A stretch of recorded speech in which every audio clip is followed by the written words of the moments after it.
Welcome to my channel Frightful Realities. This is part 2 of our story Grandpa's Scary Confession. We will continue the video from where we left off. Still, I had to be sure. I took a few days off and drove to Olathe to try and track down Sulk's ex-wife. She wasn't going by her married name any longer, so the phone directory was of little use. I called the Kansas Medical Board and got a residential mailing address that he had never changed. This led me to a nice brick home in a small suburban neighborhood not far from Sulk's former hospital. As I went up to the front door, I could see that the paint around the door and on the shutters was peeling. And the air of disuse and being unoccupied grew so strong as I approached that I felt sure I was knocking at the door of an empty house. But only seconds after I knocked, a woman in her 40s opened the door. She looked at me warily as I fought down the urge to tell her that I knew her. In a way, it was true. She was the girl from Sulk's picture. Swallowing, I pushed forward with my story. "Hi, ma'am. My name is Peter Elliott. I was hoping I could ask you a few questions about your former husband." I tried to smile and seem non-threatening, but I could see her running the mental calculus of the likelihood I was a thief or rapist. After studying me farther, she nodded and stepped aside.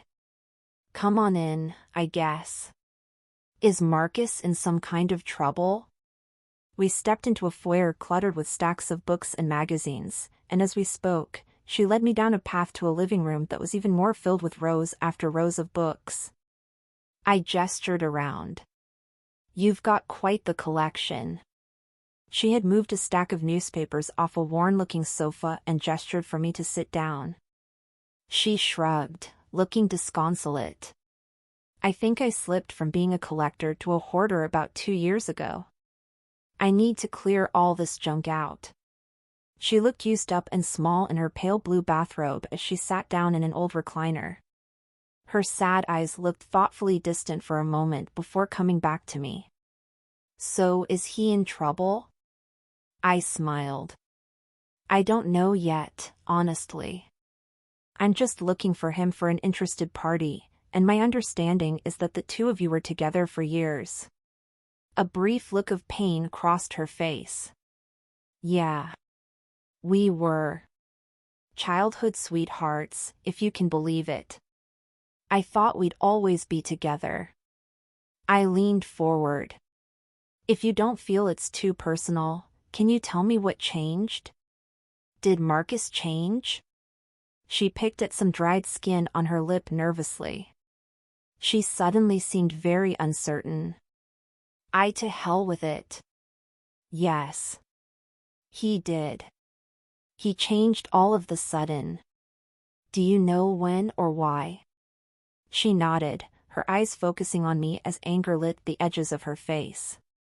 "I know exactly when. We had just come back from a trip to Europe, something we had wanted to do since high school. Had a great time too. We had landed in Atlanta and were waiting for our connecting flight to Topeka. That's when he got sick." "Got sick? Sick how?" She shook her head.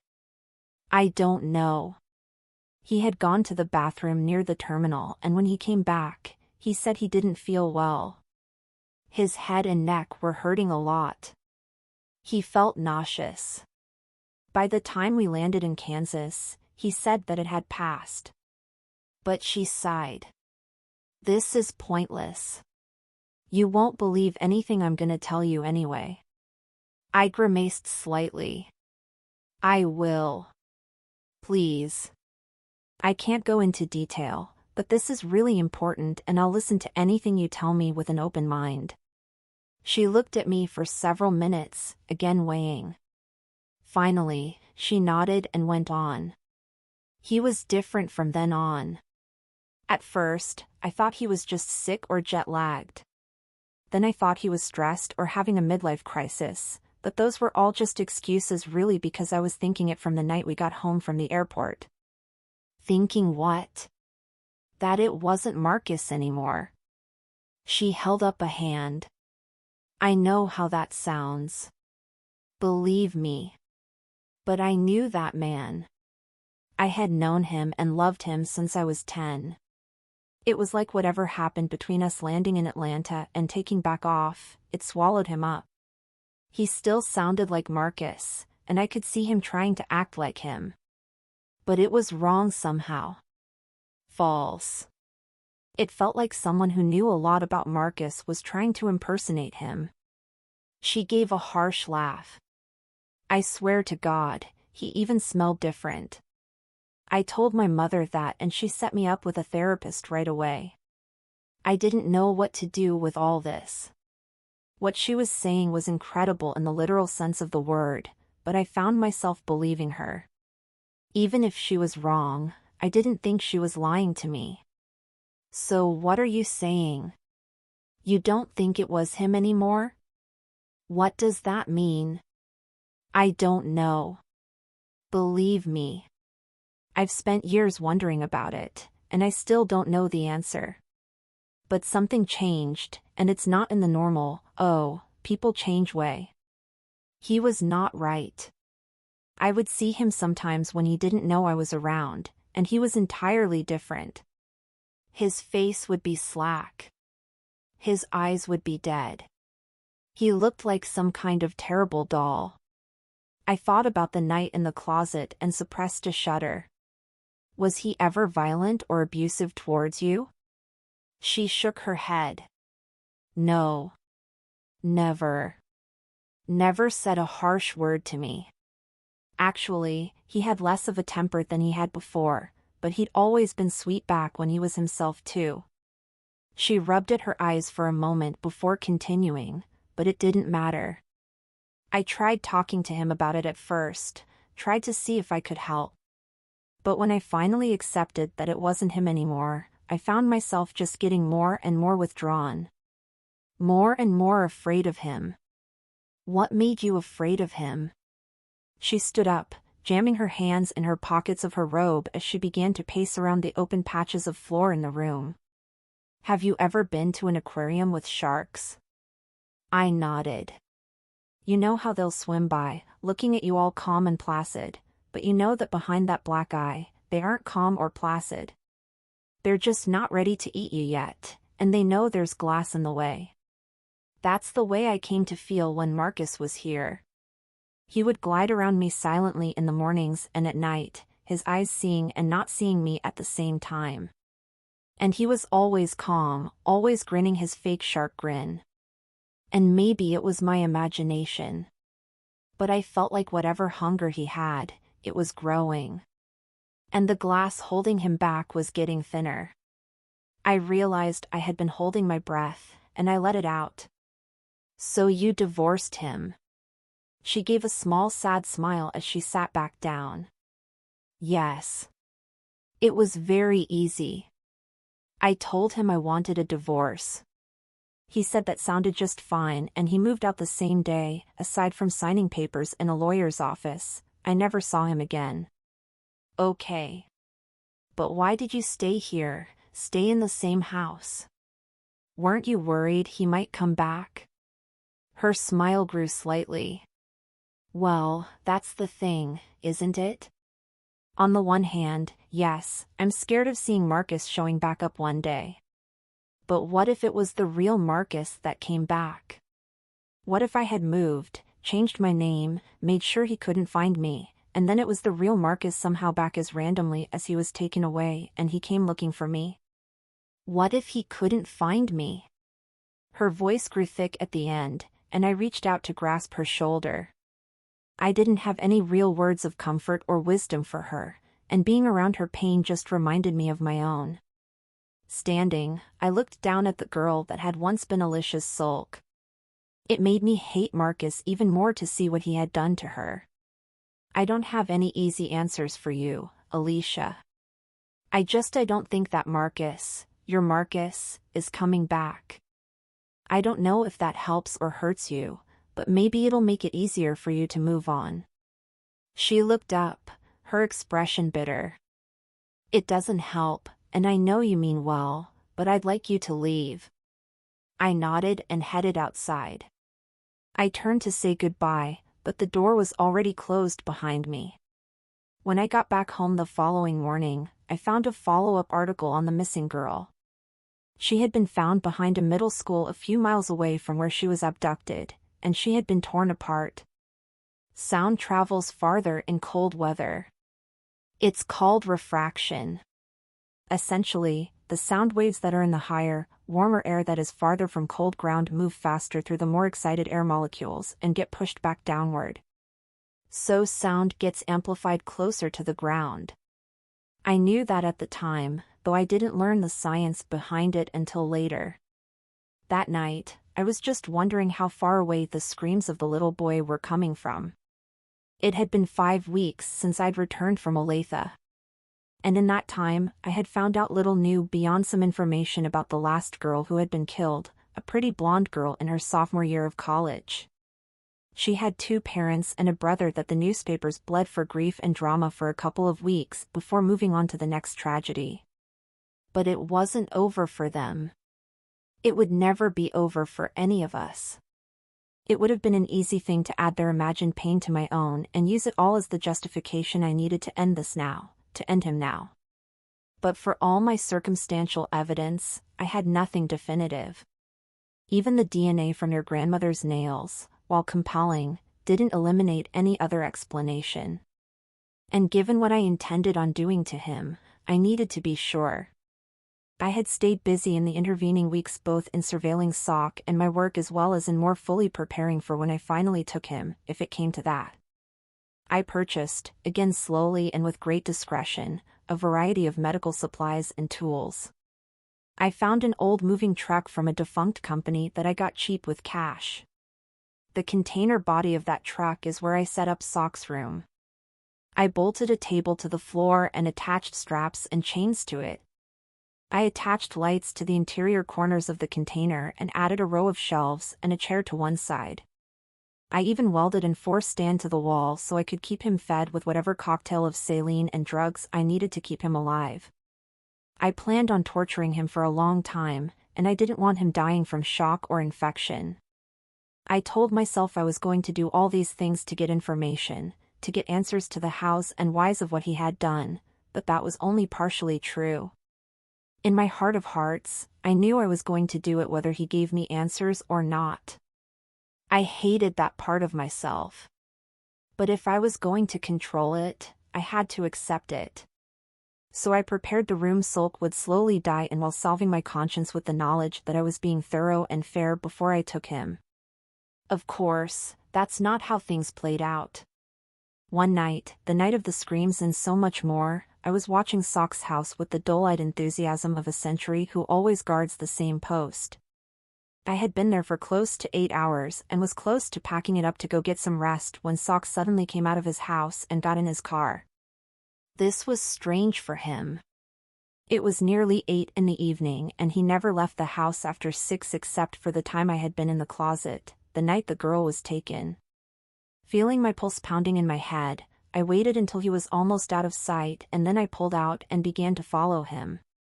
We drove for well over an hour. And despite the darkness of the hour and the other cars on the road, I couldn't help but feel conspicuous. I hung back as much as I dared, but I couldn't risk losing him again. After going through town and traveling up the interstate over 80 miles, he got off at an exit full of rundown shopping centers and closed restaurants. At first, I thought he had a particular place he was headed, but he just turned into the first large parking lot and began cruising through it at a low speed, even circling around the backside of what looked to be a defunct electronics store and a couple of clothing outlets. After he had made a complete circuit, he moved on to the next one and then the next. Once I understood what he was doing, it made it easier for me to hang back and observe. I would stay up near the street and park, waiting for him to finish looking for whatever or whoever he was looking for before easing back behind him and into the next lot. It was nearly 10 now and many of the places were closed, but there were still enough cars around that I should have been hard to notice at such a distance. That distance was a mistake. We were in the 4th parking lot, and as I waited for him to come back around from driving the backside of the grocery store and smaller stores that made up this latest decaying shopping center, I realized I was taking too long. I put the car back in drive and eased around to the back, mimicking the direction he had gone. As I turned the corner, in the distance I saw him shoving a boy of around 10 into the car. I began to speed up, but he was fast and far away. By the time I reached where the boy had been taken, Sulk was already pulling out onto some back road that led away from the lot. I followed, abandoning any pretense of stealth now. I worried that me chasing him could cause him to hurt the boy sooner rather than later, but I had to take the chance. If Sulk got away, the boy was going to die. The road we were taking was small and winding, leading through a neighborhood and then farther away from buildings and lights. My little spy car, while reliable, was not equipped with the best headlights or any great speed, and it took all my concentration to keep to the road while not losing ground as I pursued them. We were 10 miles out of town now. Fields of lightly frosted farmland reflecting the ghost glow of winter moonlight as we threaded our way through the darkness. We passed a home that was brightly lit with twinkling colored lights and molded plastic reindeer, and it occurred to me that Christmas had been the week before and I hadn't noticed. Farmland began to give way to woods, and I noticed with a rising panic that I was running low on gas, enough to get back to town, to get the boy help, but just barely. This needed to end now. I stomped the pedal as far down as it would go and the car jumped forward with a protesting whine. I wasn't sure how long I could maintain this speed without wrecking or the engine blowing up, but I didn't need long. Gripping the wheel tightly, I readied myself as the nose of my car reached within a foot of Sulk's back bumper. At the next curve, I moved into the left lane long enough to gain half a length more, then swung the front fender of my car into his back tire. The effect was immediate. He began to spin out, but then so did I. I tried to regain control of the car, but it was too late. I jumped the shallow ditch on the right side of the road, and then everything went dark. When I woke up, my car was somehow still running, its hood crumpled from going head-on into a medium-sized maple tree. Judging by the car clock, only a few minutes had passed, but that was more than enough time for Sulk to get away. I tried to look out my window, but it was fogged up beyond any visibility, so I just opened the door and slowly got out.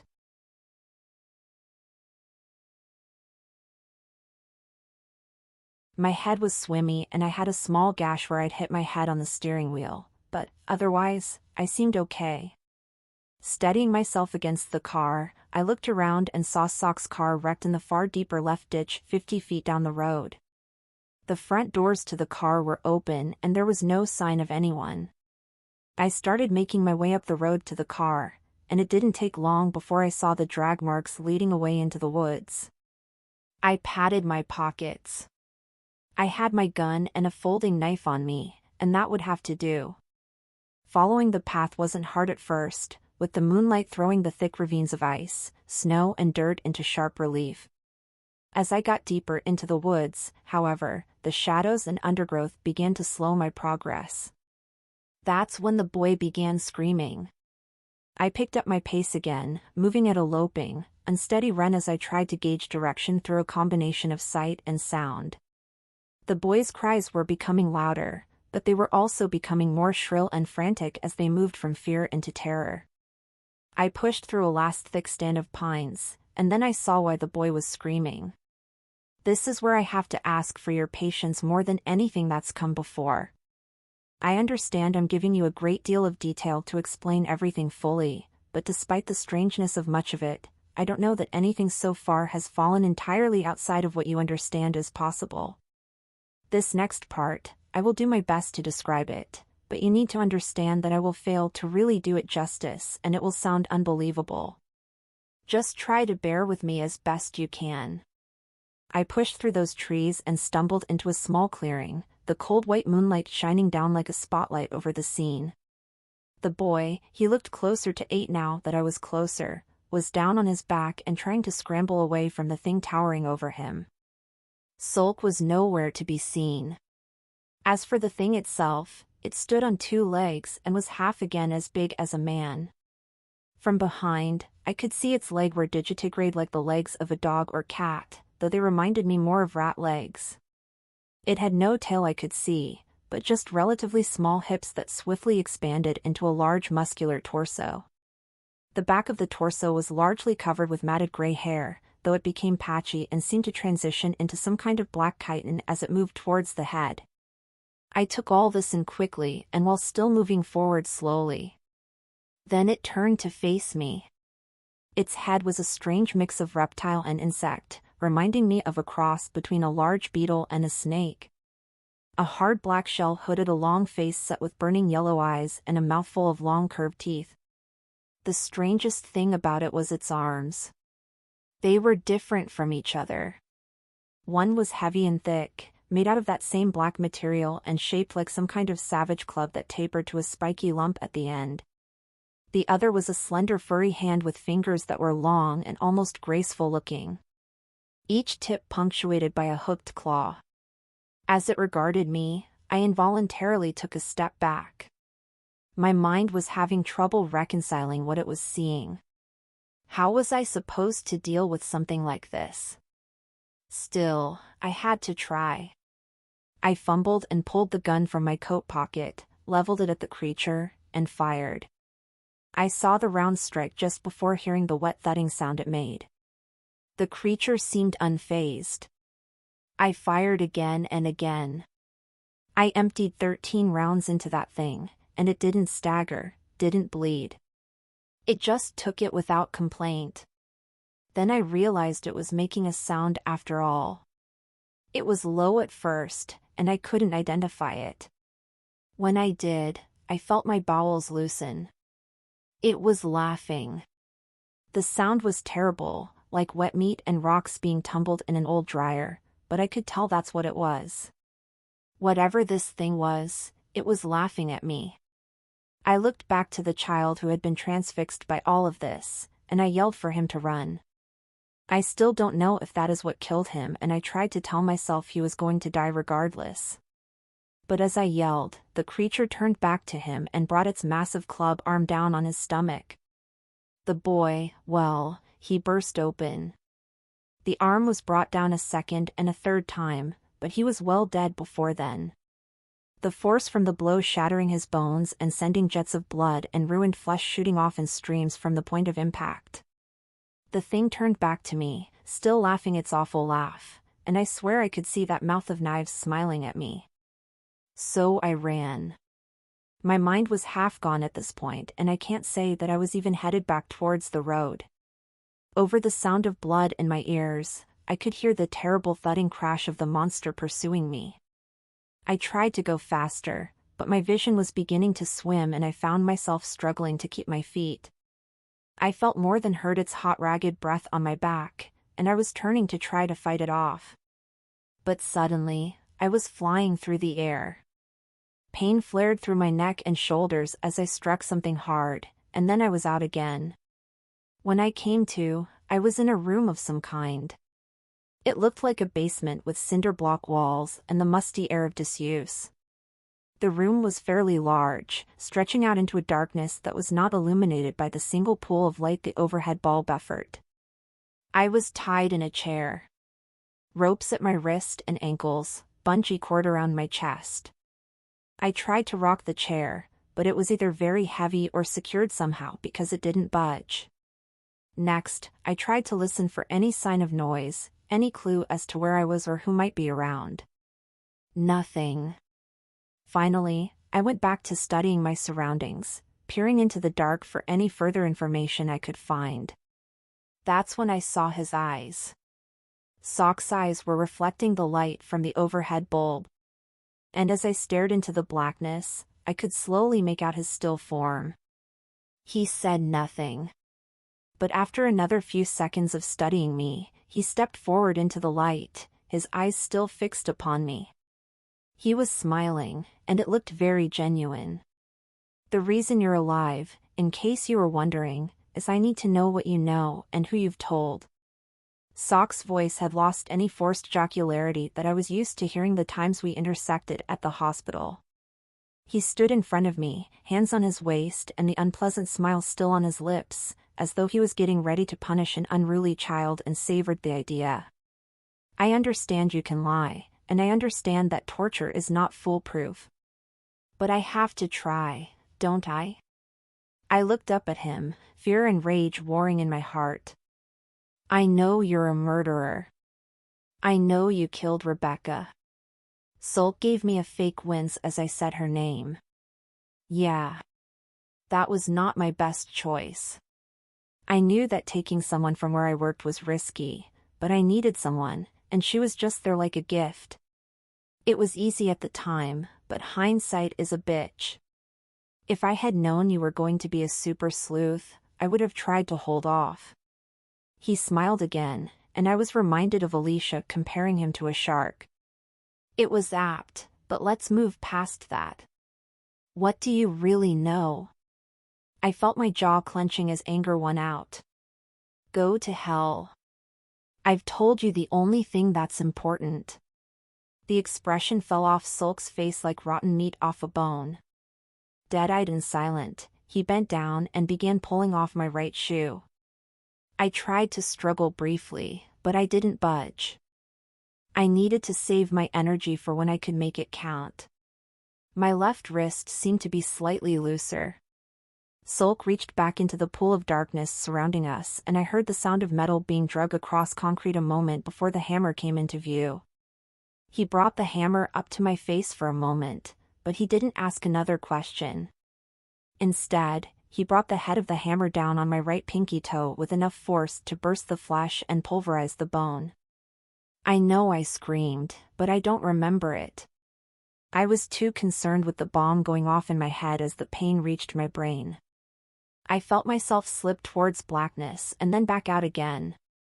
My head was spinning as I gasped for breath, and I realized I was flailing involuntarily, as though my body had decided it was time to escape regardless of any plan I might have. With great effort, I slowed my breathing and movement. It was hard to think about anything but the pain, but I had to try and hold on. I couldn't see my foot, but I could tell from the force and the spray of blood that had shot across the floor into the dark that the toe was crushed, if not torn off completely. That meant I would be slower if I had to run, but it might possibly make my foot easier to slip free if I didn't black out. Of course, that was always assuming he ever left me alone long enough for me to try before he had broken me too badly for it to matter. Sulk was snapping his fingers in front of my face, his expression still blank but his voice cold and angry. Pay attention. This is your next chance. What else do you know? I knew I needed to cooperate at least partially to minimize any danger and slow things down. Through clenched teeth, I muttered, I know you give things to that monster to kill, or you are a monster. I don't see how you could be, but who knows? That's what else I know. He nodded. So you don't know much, it sounds like, if you're telling the truth, which you probably aren't, but still a good start. He suddenly slammed the hammer down again on my foot a bit farther in. My world exploded into red and black, and this time, I heard myself screaming for a moment before I blacked out. When I came to, Sulk was just standing there, arms by his side, bloody hammer in his left hand. His eyes rolled towards me when I opened mine, but he didn't move yet. Just stood there, statue-like, watching me for a while as I tried to get my thoughts together. When he spoke, his voice was still flat but sounded lighter as though he was happier than he had been before. Glad to see you're back. You're down 3 toes now, I'm afraid. In my expert opinion, they're beyond saving. His gaze flicked down to my feet for a moment. 2 of them are pretty much not there anymore, if I'm honest, but hopefully this is making my point. This is how much I hurt you when you cooperate. Imagine how much worse it'll be if you don't. I know how to break nearly every bone in your body without you dying from it quickly. And while I'm ill-equipped to keep you alive long-term here, I can certainly break you enough that the rot and infection that slowly kills you down in this hole will make this. He waved the hammer towards my feet like the scepter of a bored king. Seemed like a pleasure. I was barely listening to what he was saying. I was too focused on trying not to look at his bloody finger. I had been watching him closely since I first woke here, and I hadn't seen any signs of him being faster or stronger than I would expect. If he typically hid some preternatural strength or agility, it seemed unlikely he would hide it now, particularly when he was trying so hard to frighten me. But it wasn't much hope by itself. Even normal Marcus Sock was perfectly capable of torturing and killing me as he was, to say nothing of that monster I had seen, whether it was tied to Sock or somehow sprang from the man himself. But then, when I woke up, as he gave his best intimidating monologue and waved his hammer around, I saw it. His right index finger was bleeding. That was the hand he was using to hold my foot when he hit it. That told me two things. First, he wasn't especially coordinated. Second, he could still be hurt. Ready to answer my next question? His voice remained lifeless, but it still had that lighter, almost merry edge to it. He was enjoying himself. I nodded, making a point of moving slower and more warily than I felt. Yes. Water, please. I rasped my voice as much as I could, which wasn't hard in my current condition. It was hard to see what Salk was thinking. His face an emotionless mask as he seemed to consider my request. I felt my heart sinking as several seconds seemed to pass. Then his eyes shifted up in what might have been a look of exasperation. Fine. Be right back. Don't go anywhere. He turned around and moved into the dark. A door opened and a light came on in the adjoining room. I could see much more of the basement now, including stairs at the far end that he had not taken. That meant there was water down here and he would soon be back.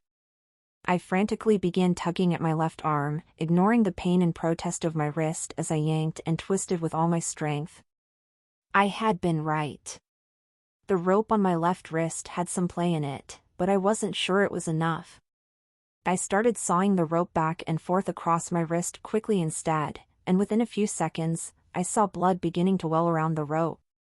At the same time, I was aware of the light turning back off in the adjacent room as Sulk returned. After a frantic motion to smear the blood more thoroughly on the rope, I gave a last pull to free my wrist. I felt something pop in it, but the blood had provided enough lubrication that it slipped free just as Sulk stepped back into the light. Good.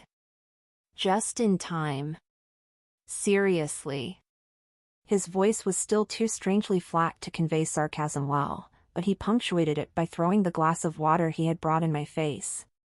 He set the glass itself down on the floor and then bent forward, gripping my left arm roughly with his left hand as he began undoing the rope around the chair arm with his right.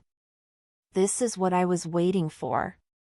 I knew he favored his left hand and that he would favor it more with his right one injured. He could have come at me from the side and been totally safe, but he was arrogant and he thought I was secure, harmless. And the stupid bastard had tied my chest with a bungee cord. An adult human male can bite down with over 200 pounds of pressure. Given the proper placement and force, it's more than enough to rip out the left internal and external carotid arteries in one bite.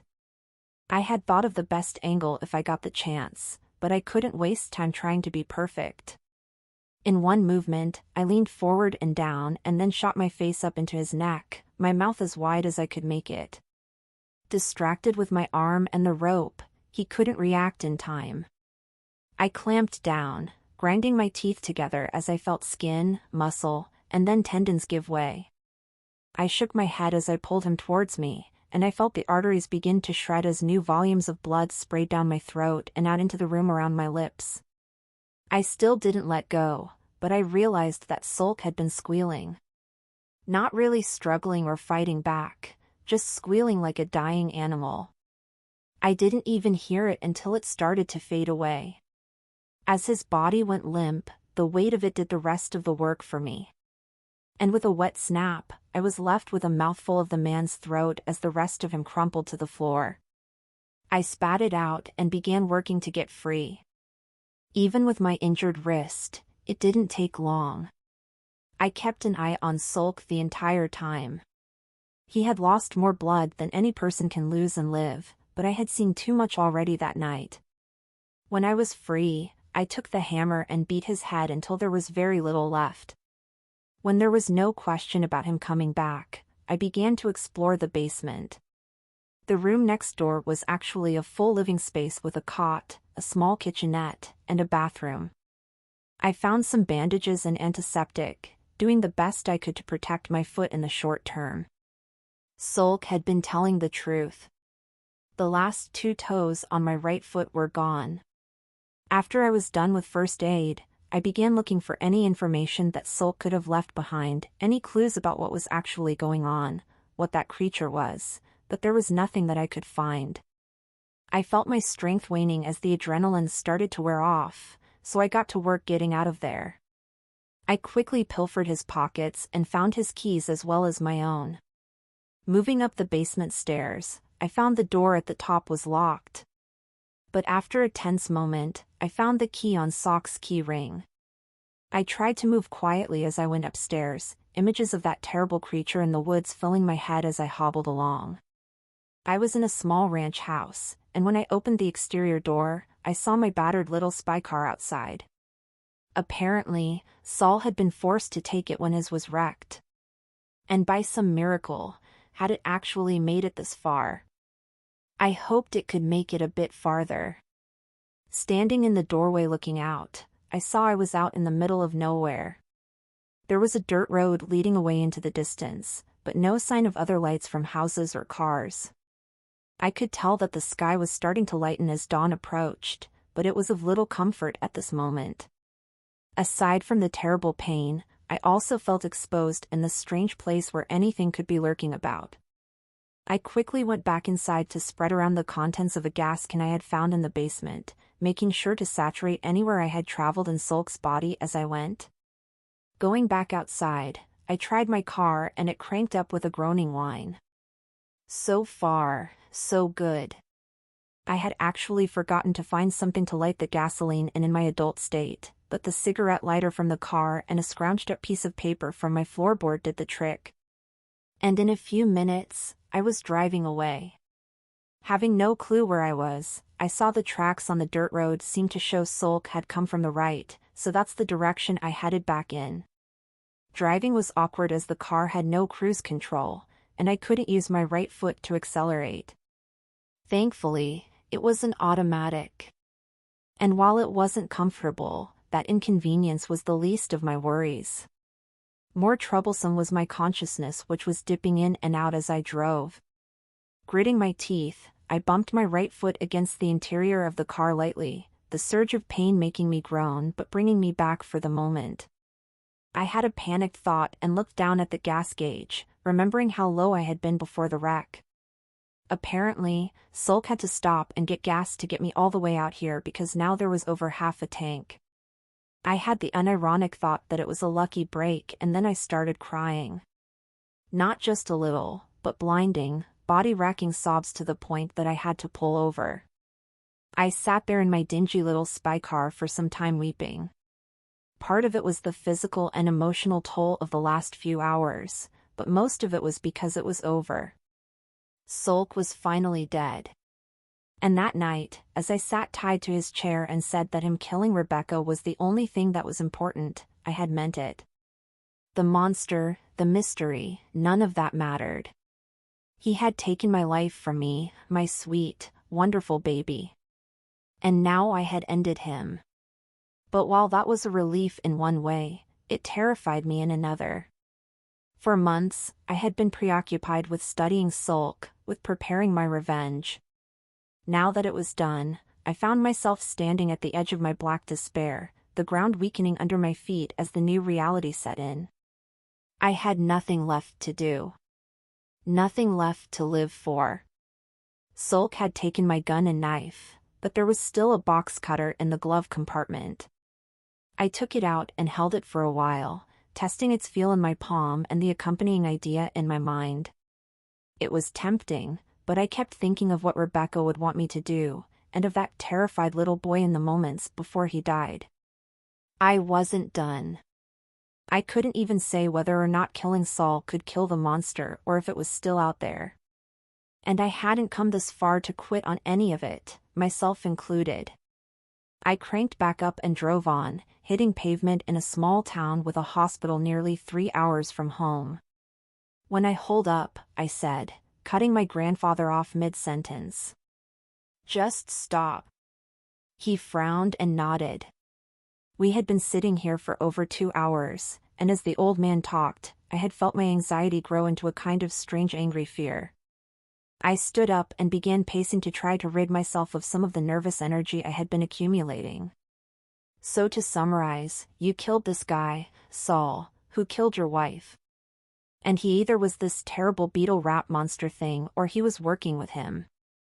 Is that the short version? I realized I was yelling, but I didn't care. My grandfather opened his mouth to respond, but I talked over him. Okay. Aside from the fact of how batshit crazy that is, let's just go with it for now. Let's even say that you did kill this salt guy who clearly couldn't be a monster because they don't exist, but that you were justified because he really did kill Grandma. I paused to take a breath, and seeing the abject sadness on his face, I forced a calmer tone. How does any of that explain what I saw last night? What you did to that woman? I was getting to it. There's a lot you still don't understand. I shook my head. No. What you're saying doesn't make sense. I get that you've been through a lot. I do. And maybe you can't see how crazy some of this stuff is.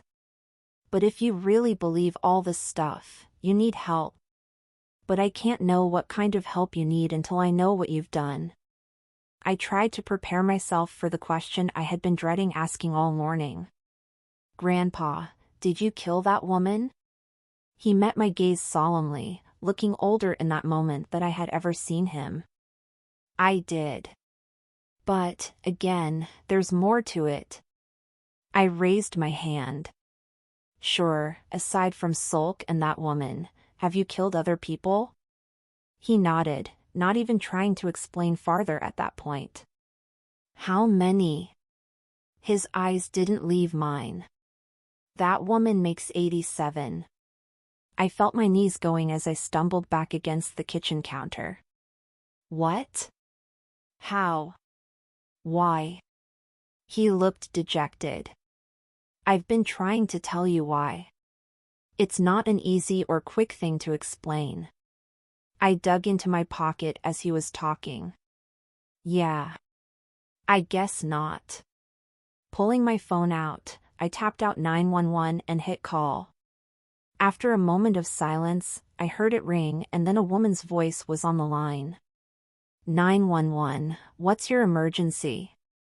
My throat was suddenly dry as a bone.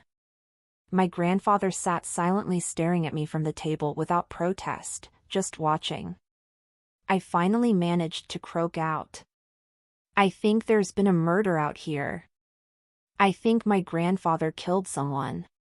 The 911 operator wanted me to stay on the line, but I told her I needed to go, that I would be looking out for the patrol cars. Hanging up my phone, I stuffed it back into my pocket and looked again at my grandfather, who still sat silently staring at me. Hope you guys liked the part 2 of the story. Soon I will upload the third and final part of the story. Please subscribe my channel to get similar sort of scary and suspenseful stories.